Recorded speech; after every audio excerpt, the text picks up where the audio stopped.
कई दिनों के बाद आखिरकार सचिन पायलट दिल्ली से जयपुर लौट ही आए। जयपुर में पायलट की लैंडिंग के साथ ही गहलोत गुट में एक बार फिर से खलबली सी मच गई। पायलट की वापसी से प्रदेश की सियासत फिर से गरमाने के आसार हैं, क्योंकि सचिन पायलट 5 दिन दिल्ली में बिताकर आए हैं। ऐसे में अब पायलट के विरोधी ये जानने को बेताब हैं कि आखिर सचिन पायलट दिल्ली में कौन सी सियासी चौसर बिछाकर लौटे हैं, क्योंकि जैसे ही मंगलवार को सचिन पायलट दिल्ली से जयपुर लौटे, उनके आवास पर समर्थकों का जमावड़ा लगने लगा। सब लोग ये जानने को आतुर थे कि आखिर कांग्रेस आलाकमान और सचिन पायलट के बीच कैबिनेट विस्तार को लेकर क्या बात हुई। काफी वक्त के बाद रमेश मीणा पायलट से मिलने उनके आवास पर पहुंचे।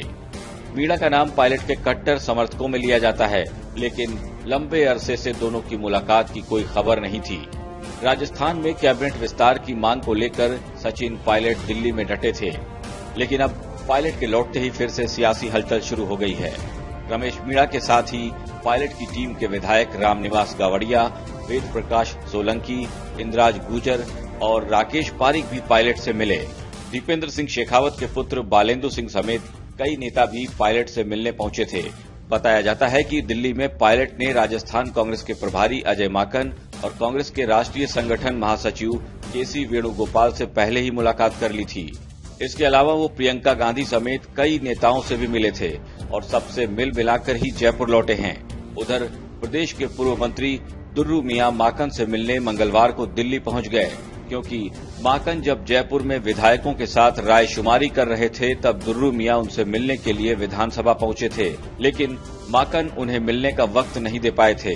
अब इन मुलाकातों के सियासी मायने निकालने के लिए हर कोई अपने अपने कयास लगा रहा है।